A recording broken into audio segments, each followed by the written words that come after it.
Welcome to WiscoDice! Hey, yo, folks, I am your host, the Conesy with the most, and I am joined tonight by... Hey, it's Justin, the Meeples champion here. And I'm Suzanne. And this is episode 134 of the WiscoDice Tabletop Gaming Podcast. Today is October 23rd, 2024, and on today's episode, we'll cover our annual 2024 Tabletop Gaming Gift Guide thing. But first, let's roll into the games that we've been playing. All right. I need to tell you guys about Andromeda's Edge. I don't know if you've heard about this one. Okay, so let's get the basics out of the way. Andromeda's Edge is from Cardboard Alchemy, who are the makers of Flamecraft. Playtime is going to be 80 to 160 minutes. It's a 1 to 4 player game unless you have the expansion, which can then push it to 5. Andromeda's Edge, you are exploring the edge of the Andromeda Galaxy as one of this huge variety of spacefaring factions. You're going to be launching your spaceships from your fleet to explore planets, to claim their moons. You're going to visit these alliance bases to trade goods and build new ships. You'll build developments onto planets like spaceports and factories and cities. And you're going to battle raiders. You're going to battle other factions, all in this epic Euro game experience. So this is a big, epic space game. You're going to start the game. You got a small fleet of just simple transport ships that you're going to use to take actions out in space on planets and other locations. But you can build other types of ships. You can add fighters or a fighter, a science special, heavy cruiser, and then each of those ships in your fleet can also be individually upgraded to get better abilities. And those ships are basically how you take your actions. Those are kind of your workers. You're going to launch them to a location like a planet or a nebula or one of these, what they call alliance bases, which are kind of like the main basic action spaces. And so most of your turns, you're launching ships out and doing stuff there. And then on some turns, you're going to be out of your workers and you're going to return all your ships back to your station or your player board. You're going to have an asymmetrical faction that you choose at the start of the game. All of those have special rules and abilities that they get to use, as well as a special faction-specific ship upgrade for one of your ship types. On your player board, your station, you have these basic sort of starting modules, which are like action spaces you can use when you pull all your ships back to your station. You get to activate all the kind of little rooms in your station, in your base.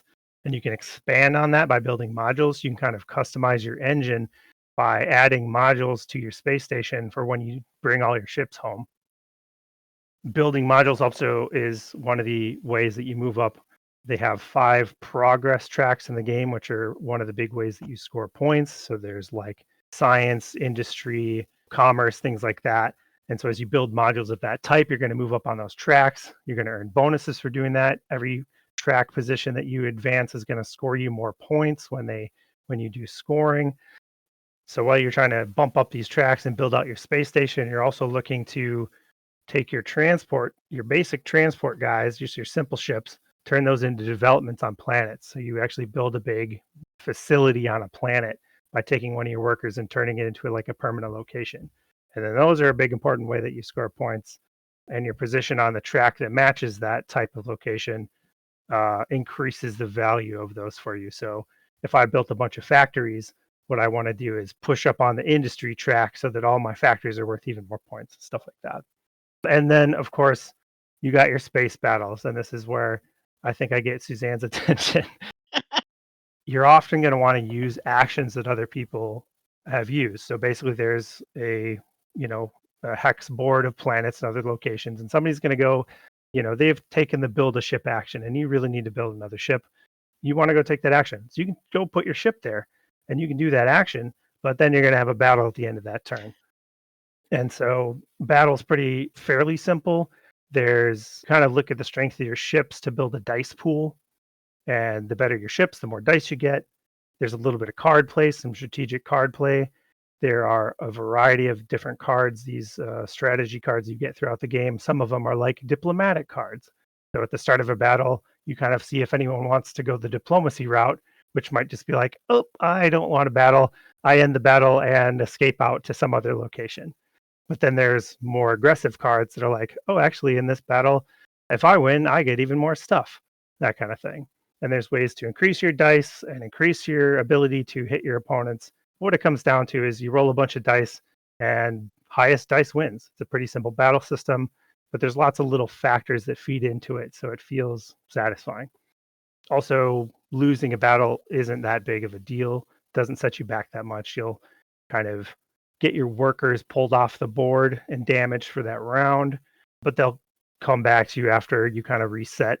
So it's not like you're losing too much ground. You'll lose some position on the board, which can be important for getting to the actions that you want to get to, but it's not like you're getting crushed every time you lose a battle. There's a lot more to this game as well. That there's raiders that you have to fight that are going to come attack you as well. There's events that happen that are going to both do a kind of a scoring round and trigger some event that happens that can do good or bad things depending on how nice of an event deck you choose to play with. Ultimately, it really just has the epic feel that you want from a good base battle game, and tons of replayability too. There's a zillion factions to choose from. There's all kinds of like upgrades and modules that you'll get options for throughout the game. Probably going to be my top game of 2024. I could keep going on about it, but yeah, Well, that's gushing about it.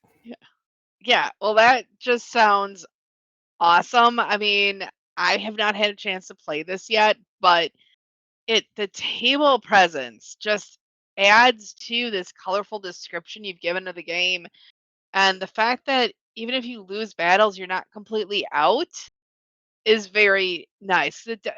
Some of that risk that you're taking by initiating them, I'm sure, is minimized. So I am definitely excited to play this game and just see it on the table. And there just seems to be so much to it.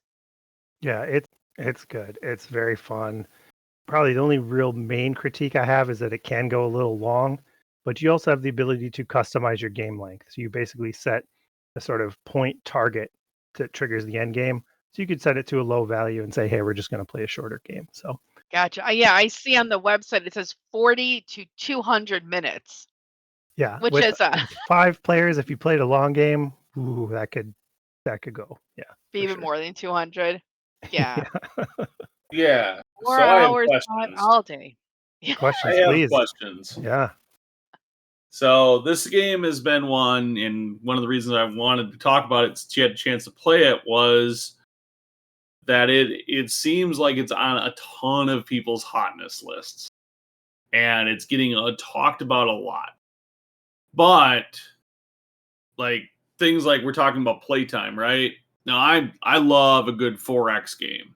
And a good 4X game, if I'm playing like 3 or 4 players, like maybe an Eclipse or something like that, I can probably bang it out in the same time as like a long play of this.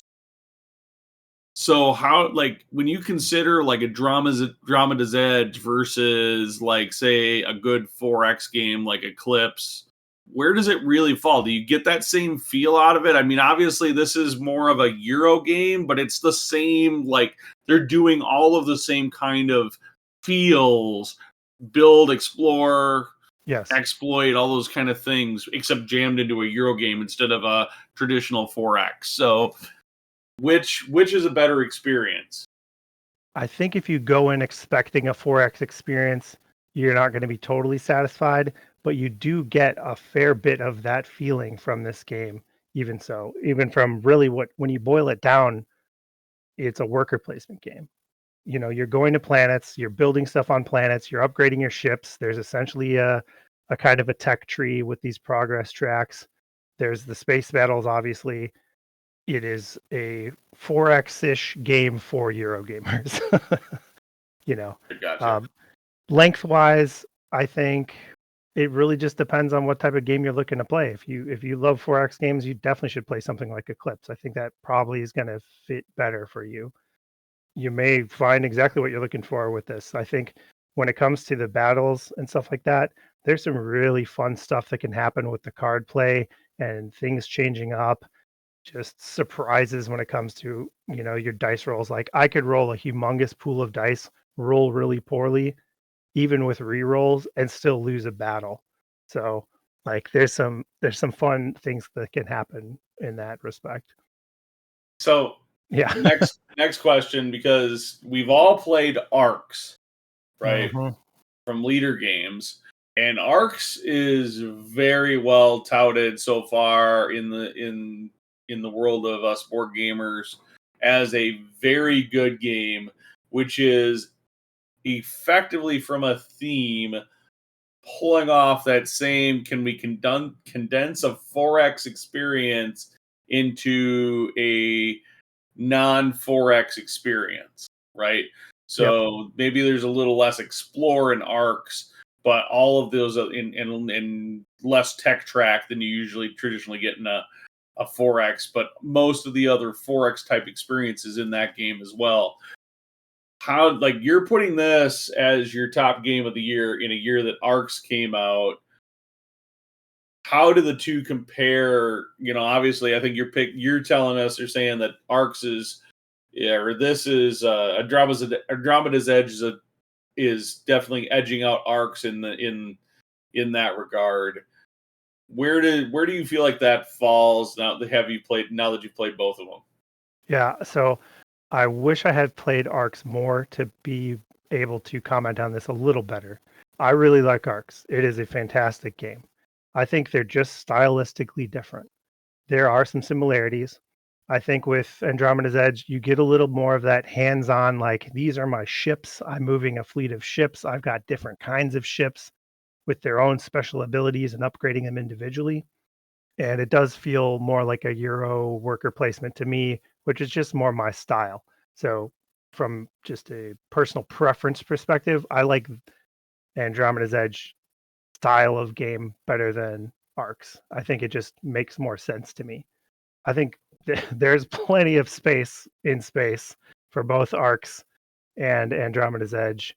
I think they're both fantastic. It'll be pretty interesting to see where like other people's top games end up being, because I think they're both worthy of being up there. So no slights on Arcs. I think it's a different kind of game. I think there's people who are definitely going to be more satisfied with Arcs. I think Arcs is more subtle. This is a little more just kind of in your face, like, here's my ships, we're going to attack you. And again, with the worker placement, it's a different style of game. So I really like them both. I do need to play more Arcs, though. Definitely, like, now I've had 3.5 plays of Andromeda's Edge to my 1 of Arcs, so can't make a true full comparison yet. Sure. All right, that's a fair answer. All right. You'll have to find out more about what all the hosts think their games of the year are on our next episode when we do our 2024 recap. So there was other games that we've played though, right?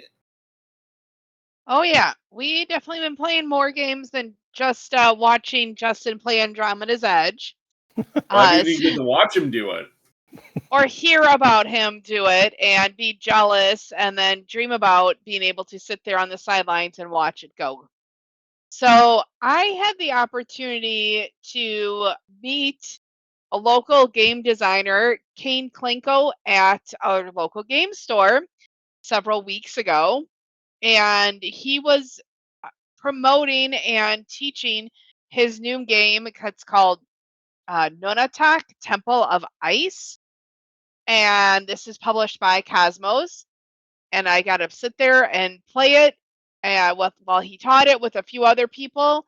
It takes about 45 minutes to play. You can play anywhere from 1 to 4 players. I've played it at 2, 3, and 4 players. I've not played it solo yet, which I hopefully will too soon. But this is a great new game. In Nunatak, Temple of Ice, players are going to take on the roles of ancient builders striving to construct the grandest temple atop a glacial mountain. The The game challenges players to strategically place ice blocks while managing resources and competing for points through various cards and actions. It has a unique three-dimensional gameplay and just kind of fun mechanics. It's a very competitive experience and it's visually captivating because you have these ice blocks that are translucent in the player colors that you are building up this mountain. Um, Generally, for how to play it, you're gonna start by placing random tiles down for the first level, and each tile is going to feature a different symbol that's going to correspond to action cards that may come up that you can choose from. So then during gameplay, you're going to choose one of the 4 available action cards, and it's going to allow you to place an ice block on the board on that specific card, as well as potentially take other actions. You're going to, with these ice blocks, you're going to try and build a pyramid by placing these ice blocks around and being the first to maybe like complete a square area so that you can raise the temple up to the next level. Points are going to be scored through several different ways. You're going to either have the most blocks in one of the scoring areas. You're going to collect a sets of cards, and each type of card is going to give you a different way that it's going to score.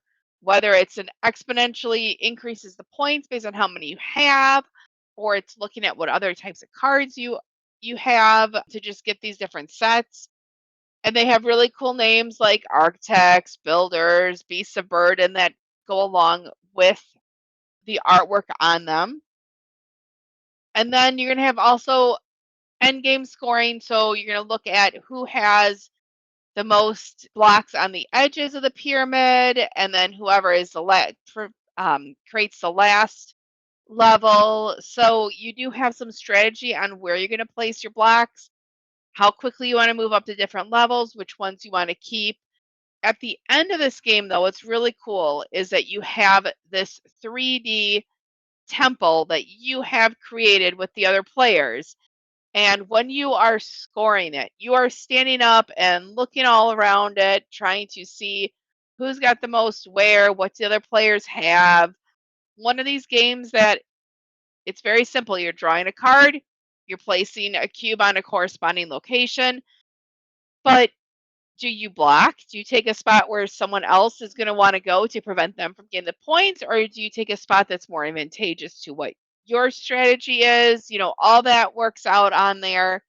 It's designed really neatly too because the pieces interlock very subtly, but make it so that you can clearly tell what's underneath it, what's on top of it, and just it doesn't really shift either. We've played it on some very uneven tables, and for some two tables that are cracked together or pushed together, so they've got that crack in the middle. So it's designed so well for what it does. There's no fiddly components. That's kind of an overview of Nunatak, Temple of Ice game. I know, Conesy, you have played this a couple times with me. What do you think of it? So I'm going to say I saw this game at Strong Tower Gaming Convention. It was like a couple of tables away from me. It is a game that is absolutely table eye-catching. Like, you will notice this game in a room of board games. You will notice this game when it's near completion. Like, it's going to draw attention from everybody in the room. It is very eye-catching. So I was already curious. And then when I discovered that it was Kane Klinko's newest game, and Kane, he's a local Wisconsinite, so when you got to try it, or we saw it was going to be demoed at I'm Bored by the designer, we were really cool. You need to go see that, and you were able to go try it. And yeah, it actually is like a really good, I wouldn't really yes, there's a theme to it, but it's kind of this, I would put it in almost the world of abstract games where it's you're doing things, and it does the three-dimensional board really matter? No, but it adds a lot of visual satisfaction as you play the game. That is worth it partially in itself, because there's always something satisfying when you get done playing a game, whether it's this or like Foundations in Rome or something like that. You can just kind of get sucked right into with a game like this near the end, and you're like, hey, we did that. We built this thing as a group. I don't care if I lost by 10 points. I helped build this cool thing. And that is very, very satisfying. Its gameplay though is really good too. I really like it. Doesn't take a rocket scientist to figure out the rules, but there's a lot of little crunchy like, if I place here, but then they place there, I don't score this. But if I wait and I don't take that spot, maybe, I might not score it at all. Like there are so many little intriguing decisions that you're trying to make while building this thing to be able to emphasize your score. Super fun, super quick too. Like really, realistically, 45 minutes with a group of 4 players, right? It's not a long game.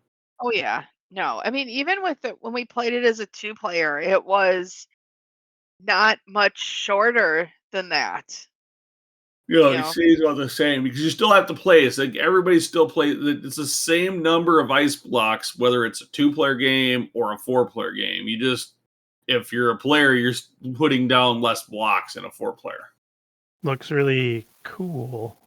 I see what you done there. I see what you did. Yes. No, you're thinking you're all smug and clever, aren't you? Well, it is Justin. It's a cool game. Like, it's one that if you're looking for a fun, game that the whole family can get into also, this is definitely one. Hey, get it for I know we haven't gotten to our holiday list yet, but this is one that you could easily put on that holiday list and everyone could have fun with it. Absolutely. You can do some take that in it, but you're not going to ruin someone else's game necessarily. You may screw them out of a few points, but you're not going to block it so someone can't score any points. Oh, no.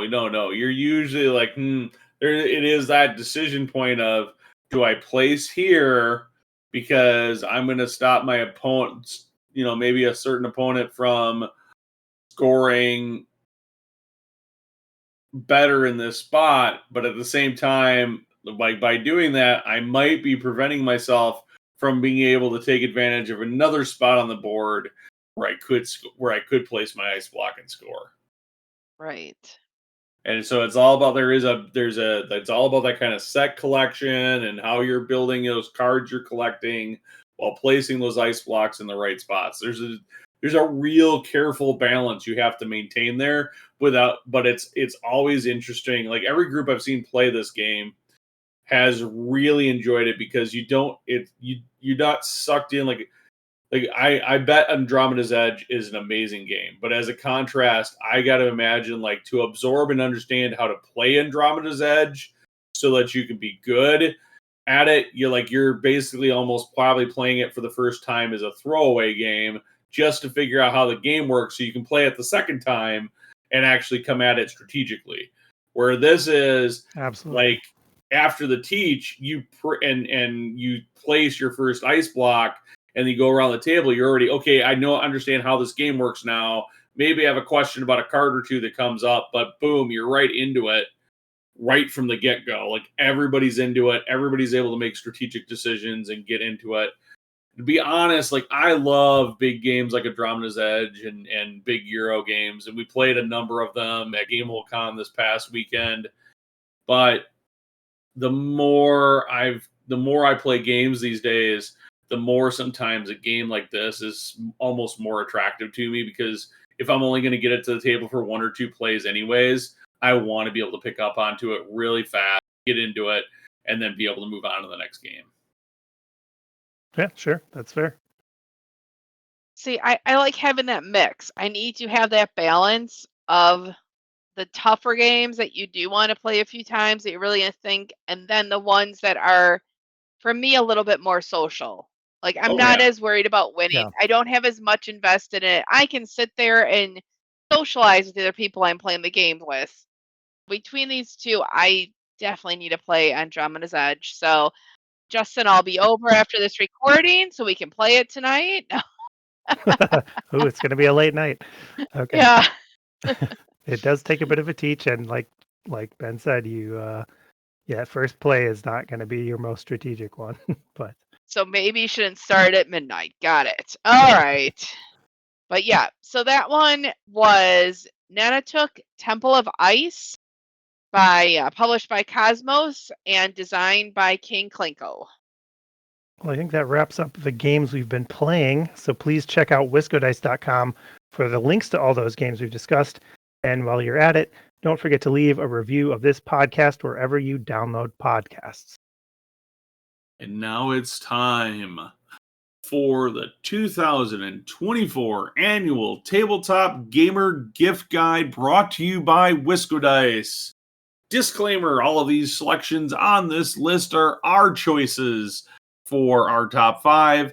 You may have different games or products that you think are the best top 5. This is just our list and our opinions.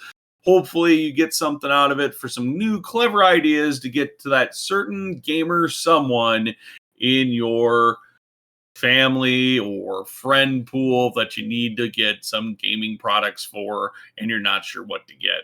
And with that, Suzanne, why don't you start off with game number 5? All right. So game number 5 for me is Cities.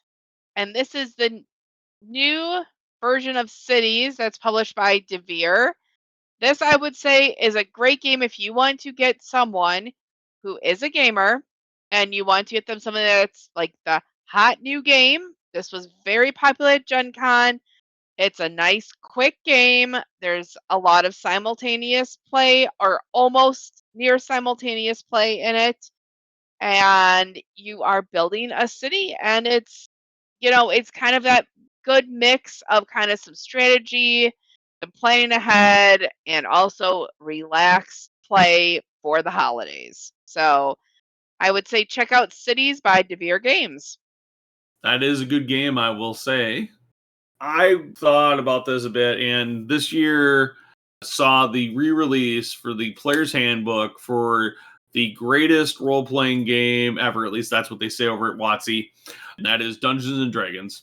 So the 2024 version of the Player's Handbook for 5th edition came out, and like many of us that have been playing 5th edition D&D for quite a while, or for that teenager that's been playing for a year or two, very good odds they haven't got the 2024 Player's Handbook yet, which is definitely, in my opinion, a big step up and improvement for clarity of rules, clarity of classes, and some of the rebalancing and the way things work. I definitely recommend this. I really love having my copy of it, and it is definitely something that for those RPG players out there that you've been playing Dungeons and Dragons, there's a good chance they haven't got it yet. So, go pick it up, and while you're at it, pick yourself up your own copy. I still gotta get one. I don't have one yet. See? So, Well, hey, if anyone here is listening and wants to get Justin that's okay. a present up here, get him that. Yeah. What's on your list, Justin? Yeah, so my number 5, and I'll say I'm kind of going to go from maybe broader appeal to a little more focused on more hardcore gamers a little bit. But most of these games have a bit of a broad appeal. These are games you can enjoy with your family for Christmas. That's kind of where I went with it this year. Good games you can play with family or even non-gamers, right? So my number 5 is So Clover from Repros Productions. So Clover is a cooperative party word game for 3 to 6 players. Basically, each player has this little plastic clover where you're going to randomly place 4 little cards that have 4 words on all the edges of the cards. And then basically on each side of your clover, you're going to have 2 words that form a combo. And you're going to have to come up with a clue to get the other players to put those cards in the right orientation so that those words combo together correctly. So, for example, you might have two little cards that say like milk and loop. These were two cards I randomly pulled from the game when I wrote this. So I might put the clue Cheerio to get you to say, okay, maybe like milk and loop, that's a Cheerio. So that's the kind of thing that you do. And everybody goes around showing their clues, and the rest of the group gets to kind of figure out how to arrange the cards on their clover to put them back and to arrange their clues to what they were supposed to be. So it's just a good cooperative game. You win together, you lose together. Lots of fun. Kind of fills that code names niche a little bit, I think. Game number 4. All right. Looks like I'm up again. All right. So, what I would say is this is a game for the gamer who has everything, and all you know about them is that some of the games that they have.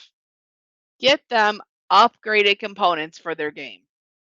If they have Wormspan, you can get them upgraded really cool eggs. If they have Gnome Hollow, you can get really cool little pieces to add to it. So almost every game out there that is popular game right now has some upgraded pieces that you can find on Amazon, on the publisher's website, or even on Etsy. Or if you like to make things yourself, you'll get some ideas of what you can make them. I will say one of the hosts on here has made some very cool upgraded components for his Everdell game years ago. I'm looking at you, Justin. And he did that, and it was really cool. It made the gameplay very, very special. So getting some upgrade components or making something for someone that goes with the theme of their game would be my number 4. Nice. No, those upgraded trays to Everdell are pretty cool. Yep, but can you top that? Perhaps even a little better than the ones that Everdell eventually produced. Yeah, way better. All right, so my number 4 is, and I'm going to caveat, like, Justin did a good job of setting up why he made his choices, and I didn't probably cover that so much. So most of my choices here are based on things that I've gotten myself, but that I would also recommend that you get for the person who has everything in the world of tabletop gaming. So things like the Player's Handbook example from the last one, at least 50-50 odds they may or may not have gotten it already. This one, yeah, they may already have some, but they always need more, and that is card sleeves. So with all of the tabletop games, whether it's RPG or they're playing a CCG like Magic or Disney Lorcana, or they're board gamers like most of us, they need card sleeves. Now, here is where, yeah, there are a billion different card sleeves on the market with opaque backs, with clear backs, with cool art on them. When in doubt, get them just boring, clear sleeves. You don't have to worry about them getting mixed matched with anything or them having to be able to go find the same backs or the same type of card. Just clear sleeves, keep it simple, and it's cheaper for you, so you can get them a lot of them. So definitely that is the way. That's something I would recommend, and it's always a great stocking stuffer for that tabletop gamer. Okay, so real quick before Justin goes, I want everyone here listening to know that Conesy would like card sleeves. So when he gets a giant box from me of nothing but clear card sleeves, and you hear him complaining on our January episode. I already have a giant box of clear card sleeves, Oh, so I'm but already you ahead of said it. you said you could always use more, didn't you? Always add more. I mean, I can put you to work at sleeving all those games. Oh, not me. It's your Christmas present. You do it. Anyway. That's Justin, the real present, is sleeving the cards. Yep. I feel What like did I you did do for something to Christmas? wrong her. We sleeve the cards. Family activity, folks. There we go. Anyway, Justin, what's next on your list? My number 4 pick is a game called Wavelength.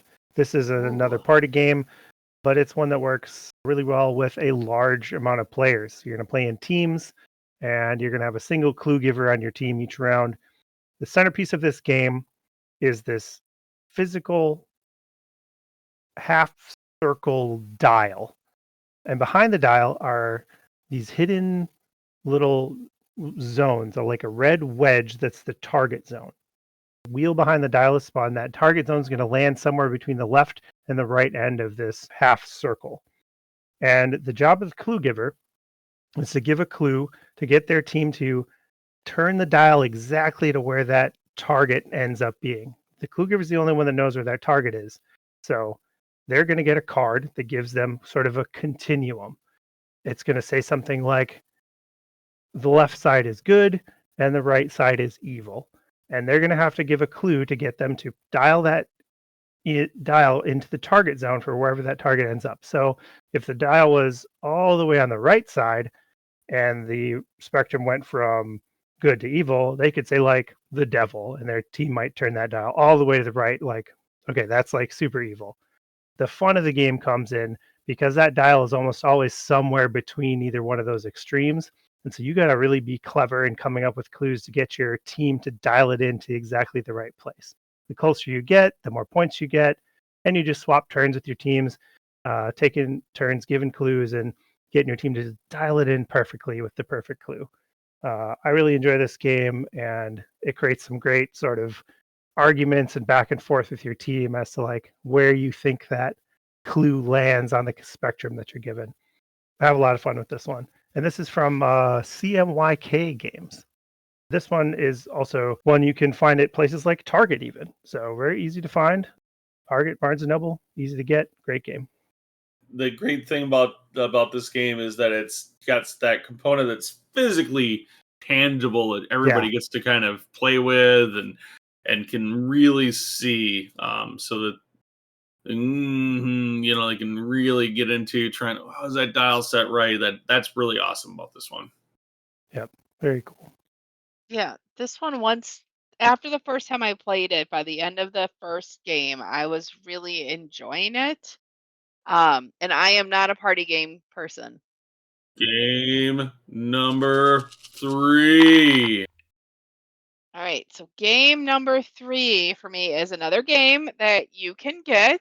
It is available on Amazon, or I would even say just go right to the publisher's website, go right to the Thunderworks Games website, and pick up their new game called Metro Runner.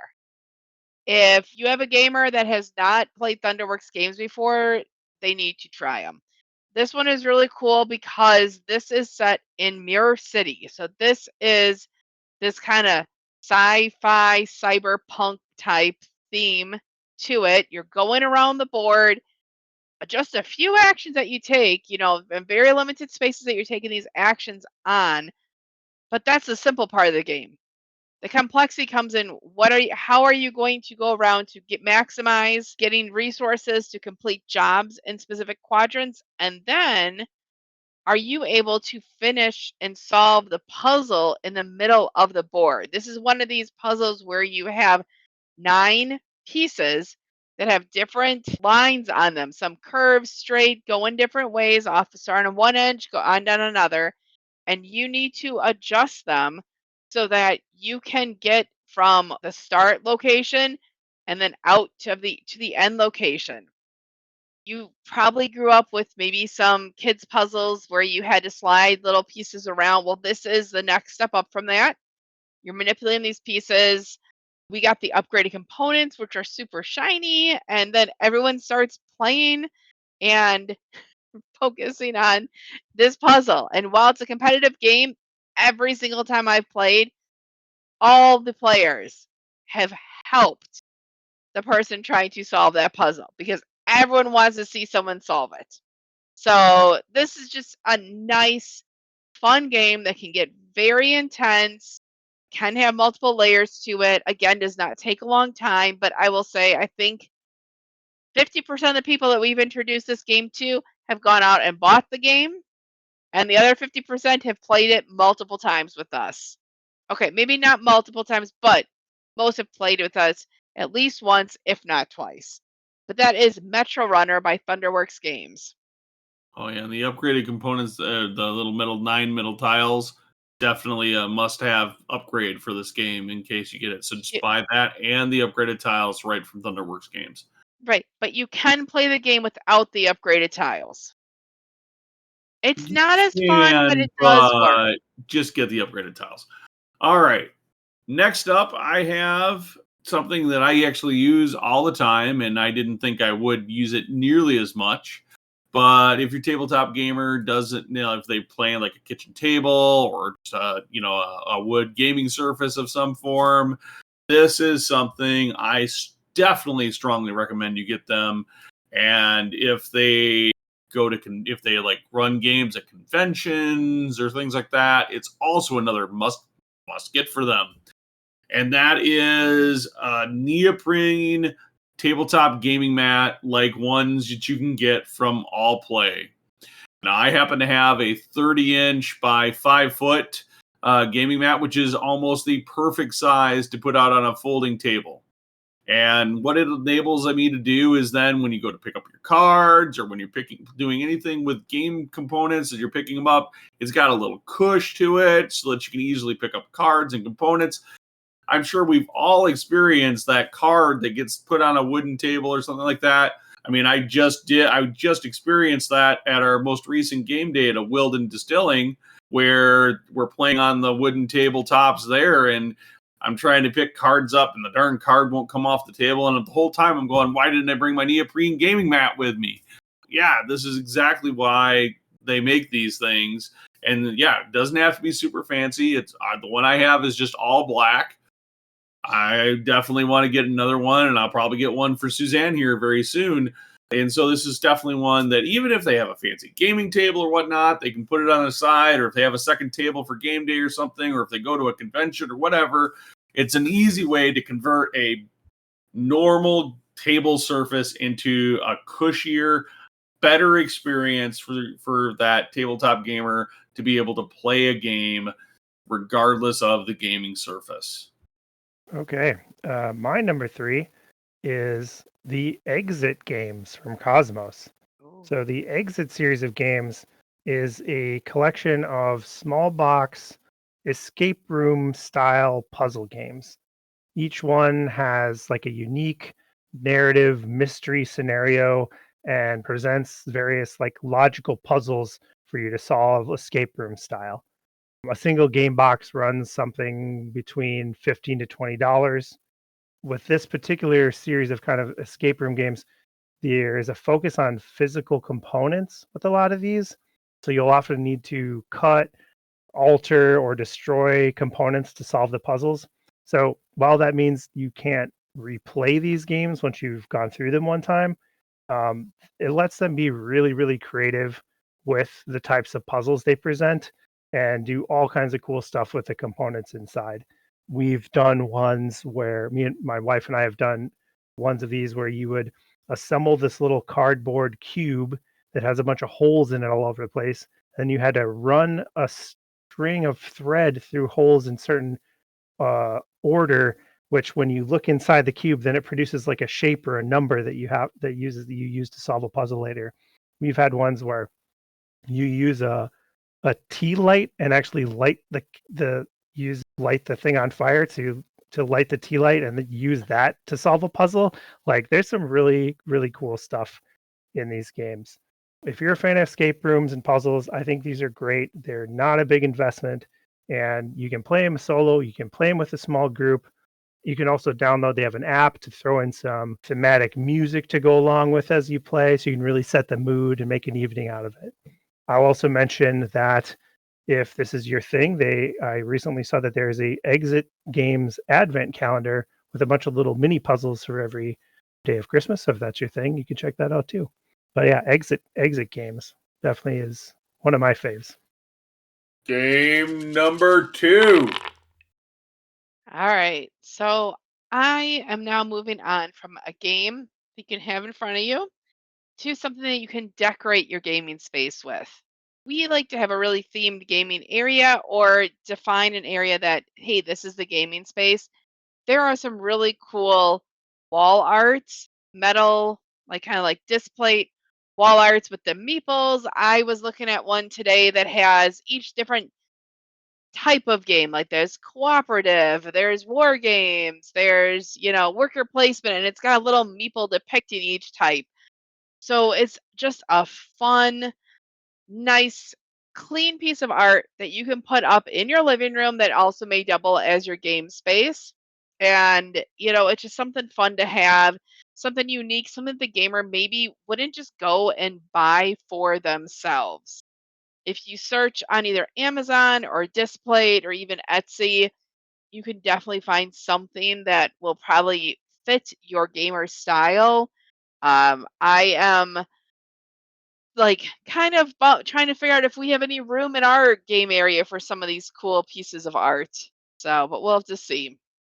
But anyway, Well, that is my number 2. Huh? I'm just gonna roll right with this number 2 and keep rolling with it and say that board game or RPG cover art is also a great addition to this.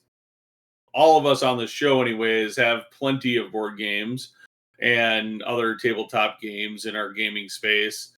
There's always seems to be room on a wall somewhere to share our hobby a bit more, right? So, whether that is a really awesome dragon bust from somebody like David Lee Pancake, get one like our Slither. You can see a picture of him probably in the blog post that we'll put up with this. Or you get something like what's their favorite board game, and you get the cover art of that board game as an art piece for their wall. It doesn't matter. There's so many different ways you can take this, but the idea is that you're adding to that experience, so that when everybody sits down at the gaming space, that they feel the extra gaming vibes coming in from the area that's surrounding them. I do always want to mention when we talk about board game art, the Board Game Artist series on the Board Game Geek store. So this is a series of prints that Oh, you can yeah. buy, essentially alternate covers for board games done by other artists in the board game space. They're just coming out with their series 9 of this artist series of prints, and all of them are just beautiful. There's a ton of games that are covered. I'm sure there's one in there that you would find that is a game that you have or that you like. But I always got to give a shout out to that series because they are incredible. Thank you. I always forget that is an awesome place to go look for artwork too. I think that might have been in Justin's 2023 recommendations. I'll recommend it Oops. every year. Yeah, there we go. It's a bonus recommendation for everyone. So my number 2, I'm going to go with another game from CMYK, who now publishes this in the US, is Quacks of Quedlinburg. This is the classic push your luck, bag building, potion brewing game of craziness. I think it's a great intro game to bring people in who aren't used to board games but want to play a little bit more of a real board game. The push your luck element really gives it this fun aspect of like, ooh, do I keep going? Am I gonna bust my potion? Because as you pull the ingredients out of your bag to throw into your potion, you pull out too many of the wrong kind, and your potion explodes, and it kind of ruins your turn. We talk about this game a fair bit, so I'm not going to say too much about it, except that if you know someone that already has this game, I'm going to go back to Suzanne's recommendation and again say to go to Board Game Geek store because they have some really nice acrylic upgrade tokens for Quacks of Quedlinburg there. And that would be another great gift to get somebody who has this game already. Or if they already have this game, there are 2 expansions now out for it. So yes, if they don't have those, you can pick those up as well. Just like we just recently did to pick up the second expansion because we didn't have it. And we must have everything Must because have them it's all. a game. Collect the set. If it's a game, I must play it, Ben must own it. Exactly. So. Game number 1. All right. So game number 1 is my all-time favorite party game. Okay. This is a big deal because those of you who have played with me or have listened to the show know I am not a fan of party games. So this is One Night Werewolf? No. This is a game I understand and feel somewhat competent at and have had a fabulous time playing it with gamers and non-gamers alike. This is Phantom Inc. by Resonim.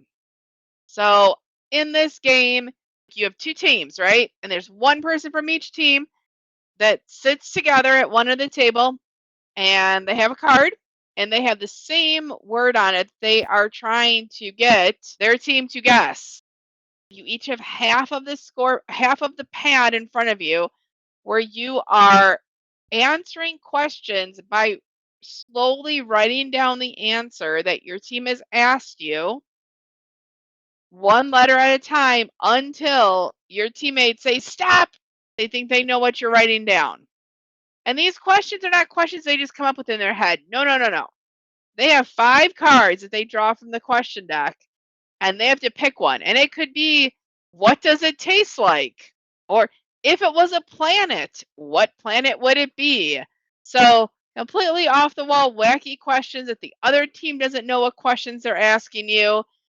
It's just a lot of fun, and I've played this with coworkers. I've played this with friends. We've played this with some family members. I don't know. I just love Phantom Inc. There is Phantom Inc., the base game that you can get on the publisher's website, on many game websites, on Amazon, and Phantom Inc. Arcana is coming out on Kickstarter. I just got my notice today that it will be shipping soon. They had the pledge manager locking in everything. I don't know that you'll be able to find that version before the holidays, though. What, Conesy, what do you have on here for your number 1? Yeah, so this is something that seemingly shows up for me every year, and that is a dice advent calendar. So the plus side of a dice advent calendar is that you get a whole lot of cool polyhedral dice. And well, I don't know anybody that doesn't need more polyhedral dice, because that is the very first advice that almost anybody getting into a role-playing game gets, is buy more dice. So this is a great way to give that individual a chance to look forward to 24 days of opening up little boxes and pulling out cool new little dice. So you can pick up, there's a number of companies that make these dice advent calendars. I'm sure we'll have one that Suzanne uses for me every year, probably linked in our show notes, so that you can head on over to WiscoDice.com. But it's definitely one that I recommend, and it is a lot of fun for that tabletop gamer, even if they end up taking those dice after the holiday season and throwing them into the bin of dice that they probably will never use.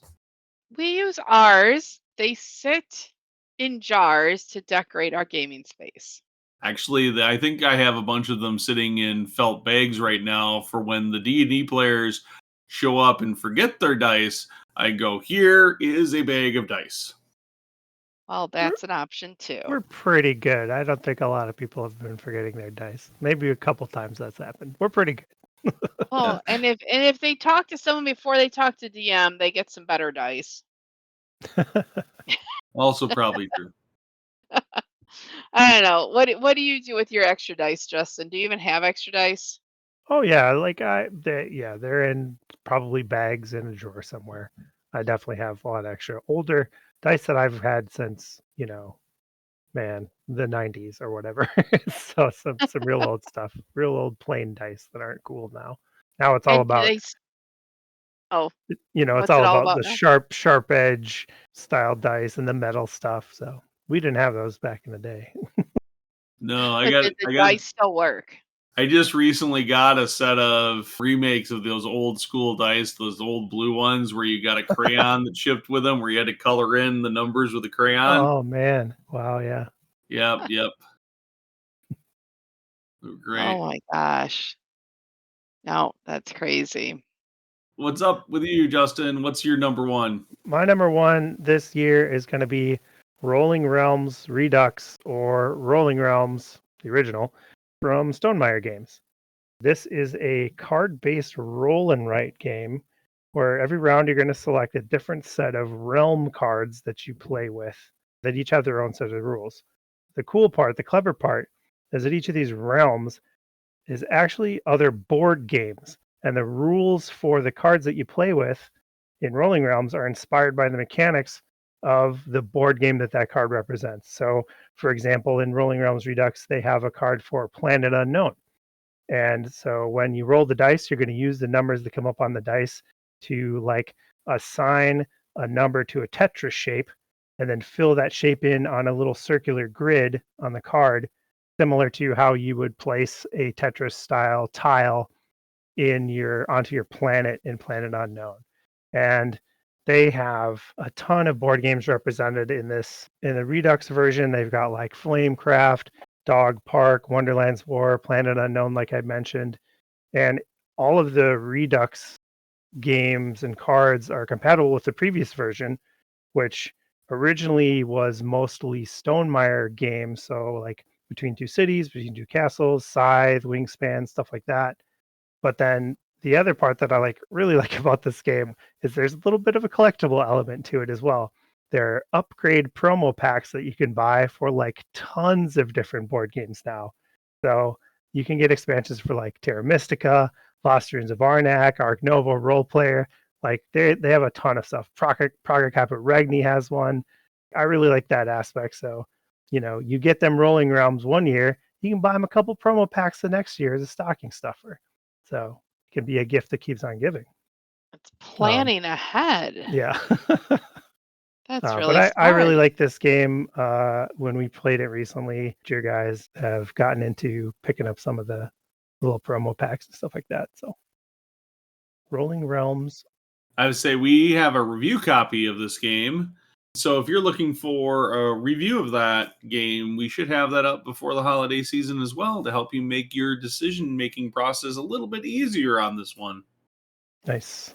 Okay, that is 5 products from each of us for a total of 15 recommendations. Hopefully there's something there that you found that you will enjoy getting for that tabletop gamer in your life that will make their holiday season just a little bit brighter. And of course, we want to get these out well ahead of time before the big Black Friday sales come out or any of the other big holiday sales come out so that you have an opportunity to snag these at the best possible price for you. But of course, we always recommend, whenever possible, that you head on over to your friendly local game store to do your shopping. Of course, if you don't have one, you can shop at one of ours, like Noble Knight Games here in Madison, Wisconsin. They have a huge online presence, or you can swing on over to, if you're in the Madison area, to a store like Misty Mountain Games or I'm Bored.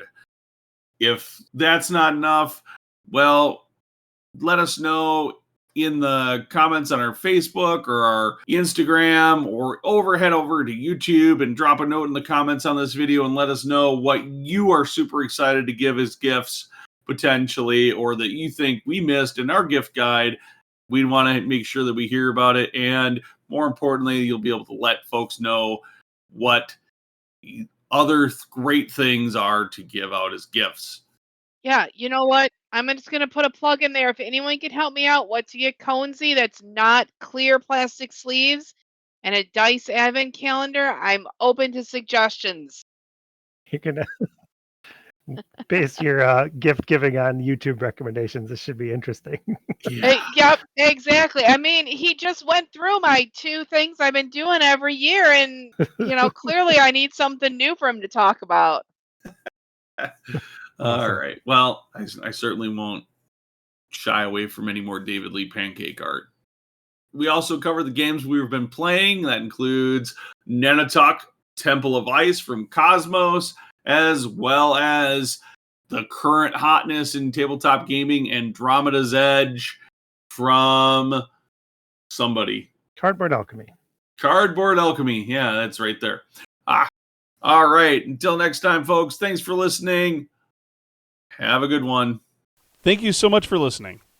Make sure you leave a review of this show wherever your favorite place is to find podcasts.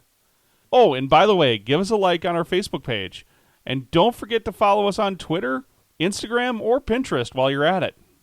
If you haven't looked recently, make sure you catch up on the blog at WiscoDice.com. Hey, Brian, what's that site? Oh, darn. I forget. Justin, what's our website again? WiscoDice.com. That's right. It's WiscoDice.com. And until next time, everyone, peace out.